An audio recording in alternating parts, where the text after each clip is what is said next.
Bonjour, bienvenue à ce nouveau numéro. Donc aujourd'hui, nous allons commencer avec la première vidéo d'une série de plusieurs vidéos sur la configuration de Ubuntu Server.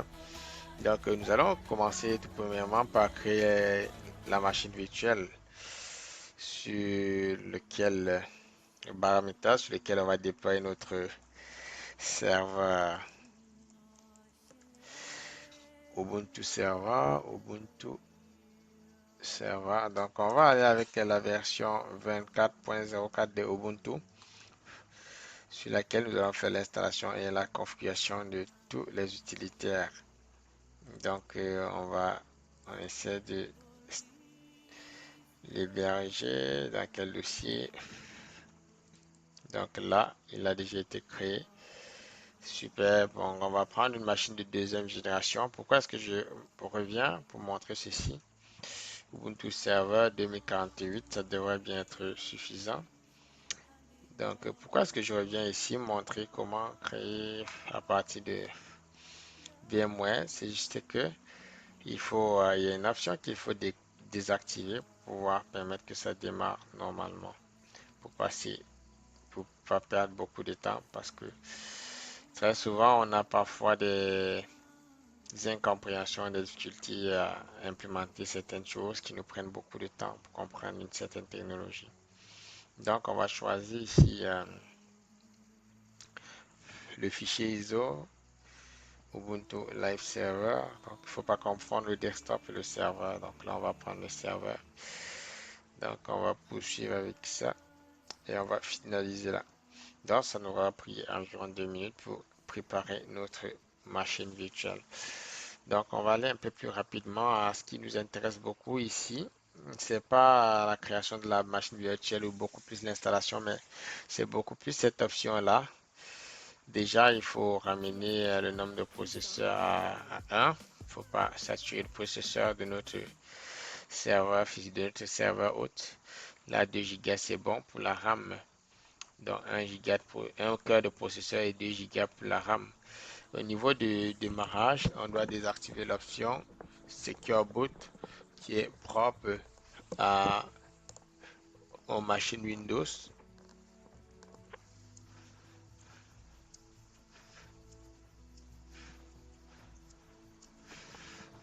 Donc, ça, on va désactiver ça. On va appliquer.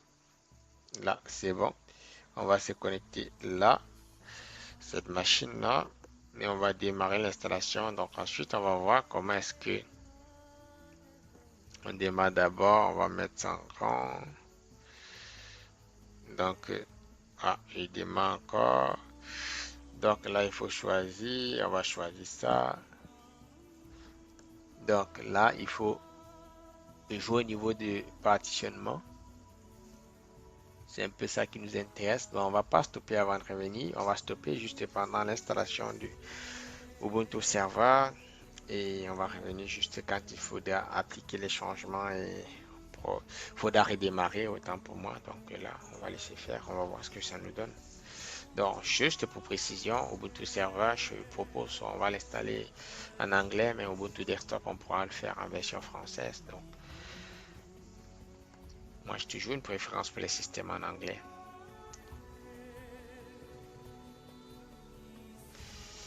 Donc on va aller là, on va prendre la langue d'installation, on va prendre l'anglais. Donc on va laisser le clavier également. On va laisser le clavier également. Il faut utiliser la touche tabulation pour se déplacer, la touche espace pour faire des sélections et les touches de direction également pour se déplacer. Donc on va laisser en anglais partout et même le clavier. Donc ici, on va installer, comme je disais, il faut utiliser la touche tabulation pour se déplacer et la touche espace pour choisir. Donc par défaut, Ubuntu Server, ça doit être installé. Ubuntu Server Minimized, est-ce que les autres options, veulent les cocher? Non, pas pour le moment, ça ne nous intéresse pas. Donc on va rester là en ETH0. On va pas configurer la DES statique, on va se contenter de la DES dynamique qu'on a obtenue. On va poursuivre avec. Donc on prend pas de proxy, on va continuer. Donc la DES miroir sur archive.ubuntu.com/ubuntu. Parfait. Donc on va attendre reading this package. Donc C'est fait. On va aller à Done. Donc ici, il faut use an entire disk custom storage loud. On va setup this as LMB encrypt. Donc moi, je préfère toujours choisir l'utilisation du disque entier, cette option-ci, ou bien cette option-ci plus bas. Donc, on a soit utilisation du disque entier qui est là, pas de changement. Donc, automatiquement, quand je choisis ici, ça décoche les autres. Donc, on va prendre ça. Donc, il nous dit ici, available device, device, is this one free space? Ok, create a volume VM, use device, create volume VM, ok.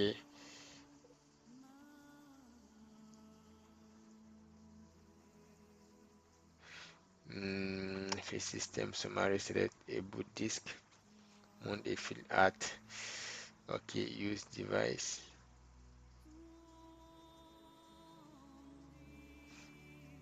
On va choisir ça, name. Donc, ici, on va choisir le nom du disque dur. On va définir la taille, create a encrypted volume. Oui. Donc là, c'est correct. Donc rendu ici, ce qu'on doit faire, select a last one device to part of the volume group. Create encrypted volume. OK. OK. Après, on a confirm phrase.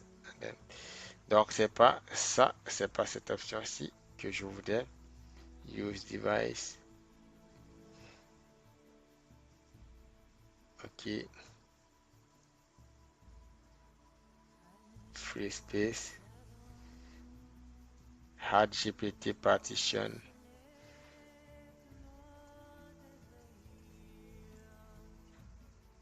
Donc, ici, on doit choisir sur notre disque dur. Je dois choisir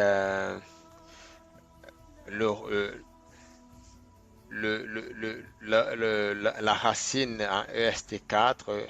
Où est-ce que sur combien d'espace, sur quel disque, sur quelle capacité d'espace je vais faire installer la racine.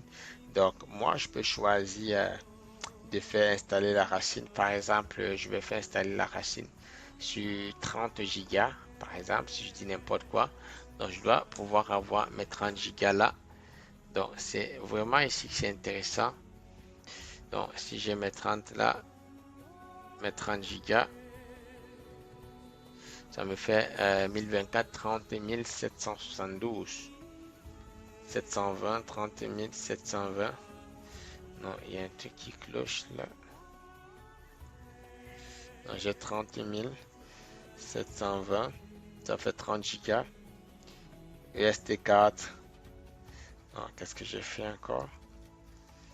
30 720. Copy partition size at.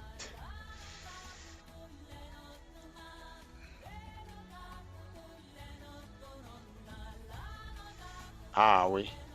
Bon, il veut proposer ça. Je fais 0. Je fais. Ah oui, c'est 1 giga. Donc, je fais 30. Ça fait 30 gigas. La racine, je vais installer la racine sur 30 gigas. Je peux faire le home, le ST4. Est-ce que c'est... Donc, je vais mettre la racine sur... Bon, je vais mettre ça sur 20 gigas. Je vais mettre la racine sur 20 gigas. Donc, je crée la partition racine. Donc, le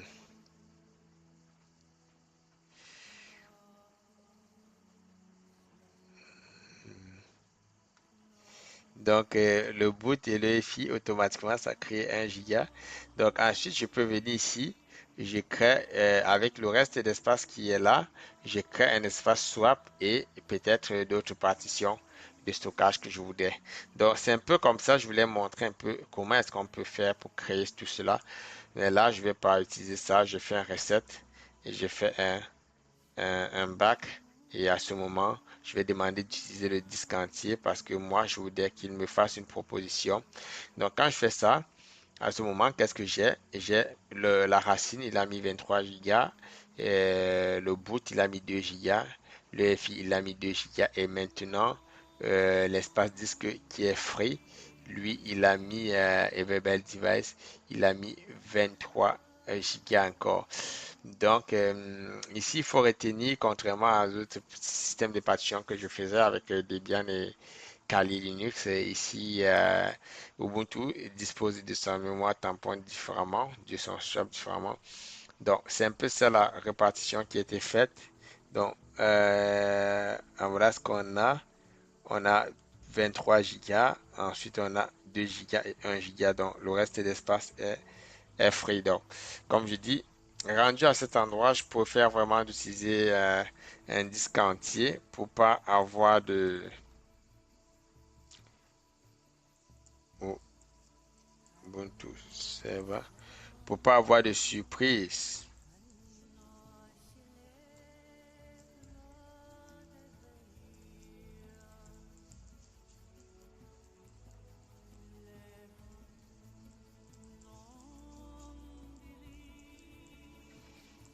Donc, on va utiliser le disque entier. Donc, les mises à jour, pas maintenant. On le fera plus tard. Non, ça également, on n'installe rien parce qu'on va revenir pour faire nos installations nous-mêmes. Donc, c'est ça, on est rendu à l'installation de Ubuntu Server. On va revenir quand l'installation sera terminée. Donc là, on est rendu à la fin de notre installation. On va simplement redémarrer notre serveur Ubuntu. Donc, après le redémarrage, ok, on n'a pas besoin de monter de nouveau le disque. On aurait dû l'enlever. Install Media, then press Enter. Donc là, ce qu'on va faire, ouais, oh, il faut l'éjecter. Euh, comment procéder ici?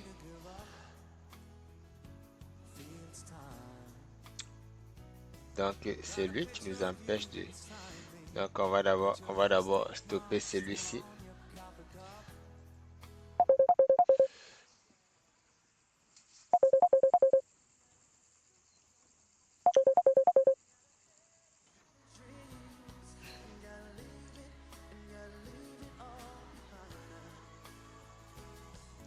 Donc là, ce que j'ai fait, je suis revenu là pour vérifier ici si je pouvais supprimer, ressortir le disque du lecteur, mais il était déjà sorti, donc c'est résolu. Là, on a notre installation de Ubuntu Server qui s'est bien effectuée. Là, tout ce qu'on a à faire, c'est juste voir comment il démarre.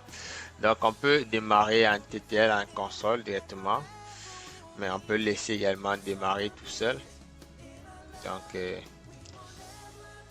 ce sera bon pour cette première vidéo et on va revenir prochainement pour poursuivre avec la première configuration de Ubuntu Server. Donc, ce qu'on va faire prochainement dans la deuxième vidéo, on va faire un ajout d'utilisateur. On va également faire tester l'utilisateur route. On va mettre en place, on va configurer le réseau. On va également configurer certains services. On va faire la mise à jour, installer le fameux utilitaire Vim et configurer l'utilitaire sudo. Donc c'est ça. Donc pour se connecter, c'est pas bien grave. On va entrer Carcial comme on a prévu et on va entrer notre mot de passe. Et je pense que tout est correct. Non, c'est pas bon. Carcial.